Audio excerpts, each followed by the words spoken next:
Veja só, os deputados do PT em São Paulo devem promover um ato na próxima segunda-feira para criticar os primeiros 100 dias da administração do governador Tarcísio de Freitas. A manifestação, intitulada 100 Dias Sem Nada, vai comparar os primeiros passos da gestão Tarcísio no estado com a do presidente Lula no Brasil. Essas comparações serão concentradas nas áreas de saúde, assistência social, educação e privatizações. Como forma simbólica, os petistas marcaram um evento na frente de uma escola em Pinheiros, onde lecionava a professora Elizabeth Tenreiro, assassinada a facadas por aluno em uma outra instituição de ensino. Começo com você, Mota. Esse é um daqueles momentos em que eu gostaria de poder dizer tudo o que eu quero. Mas, como o momento é complicado, eu vou me limitar a dizer isso. Deve ser muito difícil ser deputado do PT no estado de São Paulo, né? Imagine você, depois de 4 anos em que o Brasil avançou em direção à segurança e à prosperidade, inexplicavelmente o PT volta ao governo federal.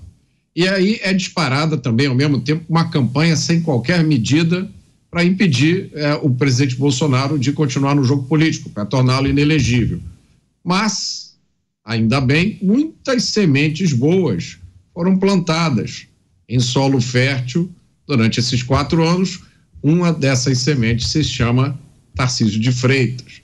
É um técnico excepcional que fez uma transição muito difícil do comando de um ministério para o governo do maior estado brasileiro, mais poderoso estado brasileiro, e que vem demonstrando, já faz bastante tempo, em todas as oportunidades, uma atitude séria, sóbria, competente e responsável.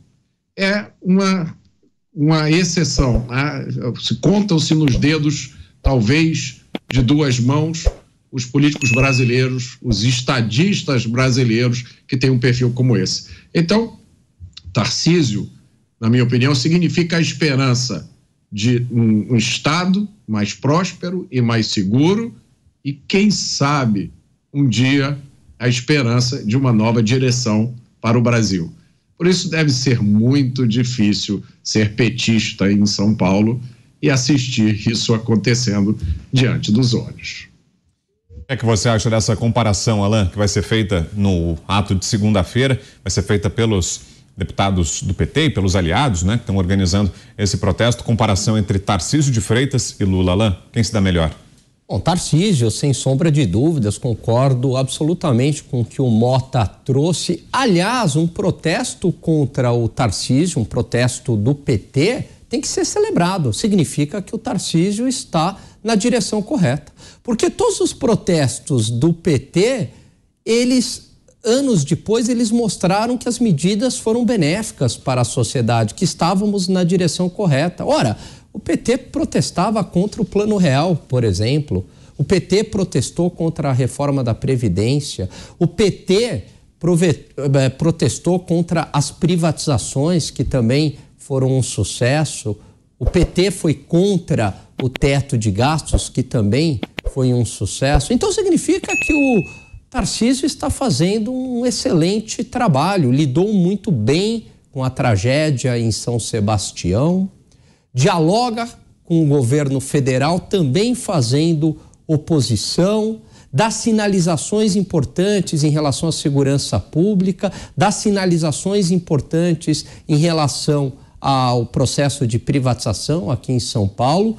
Não é à toa que em tão poucos dias de governo, completando aí também 100 dias de governo, o Tarcísio já é colocado como uma força capaz aí de disputar a presidência em 2026, em pouco tempo de governo. Ao contrário do Lula, que em 100 dias de governo não tem absolutamente nada para mostrar, apenas um desgoverno. E será que essa mobilização, Dantas, não acaba, pelo contrário, revelando uma fragilidade do PT, um receio com a forma como está caminhando o governador Tarcísio, sendo colocado, como lembrou bem o Alan agora, como um possível candidato à presidência da República em 2026? Será que não acaba passando um recibo, para usar uma expressão popular, passando um recibo essa mobilização do PT num estado em que, é bom lembrar, né, Dantas, o PT nunca governou, né, nunca conseguiu eleger governador de São Paulo? É isso. O PT está fazendo um movimento diversionista aí para tentar tirar a atenção de toda a sociedade em relação ao Lula, aos 100 dias sem picanha e sem cerveja do Lula, e com isso acaba nivelando, acaba trazendo para o jogo político nacional o Tarcísio, que já disse em entrevista para a gente aqui na PAN que não quer concorrer à presidência em 2026, que se ele fizer um bom governo, vai tentar a reeleição. Então, assim, continuem, petistas, façam isso mesmo. Fiquem lá, plantados, acampem na porta do Palácio dos Bandeirantes e transformem o Tarcísio num candidato inevitável em 2026. É isso que esse protesto vai fazer. E eu queria aqui, eu estou me perguntando, né, se dá para protestar na esplanada contra aí os 100 dias do Lula. Será que está liberado, Mota? Que tal, Mota? Acho que está fechado o microfone, Mota. Olha, coisas misteriosas acontecendo justo quando eu ia falar. Não, desculpa, fui eu que emudeci mesmo o microfone.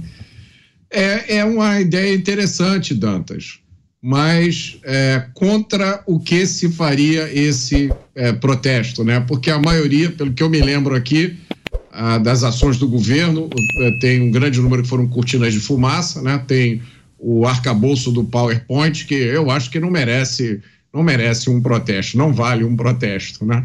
O arcabouço do PowerPoint e várias outras medidas que foram simplesmente reversão de medidas tomadas no governo Bolsonaro, né? Eu acho que algumas valem um protesto, sim. Eu acho, por exemplo, o que está sendo feito com o marco do saneamento, um absurdo, né? É um dos contrastes mais gritantes entre discurso e prática. Você tem uma legislação que resolveu o imbróglio jurídico de décadas, finalmente permitiu a entrada de recursos da iniciativa privada para levar água tratada e coletar esgoto, né? Mais de 50 milhões, mais de 50% das residências brasileiras não têm água tratada e coleta de esgoto. E depois de décadas você tem uma legislação que permite a entrada de investimentos privados para facilitar isso e agora vai se mexer nesse negócio. Então, eu estou aqui pensando, Dantas, eu estou começando a mudar de ideia. Eu acho que está valendo a pena, sim, esse protesto.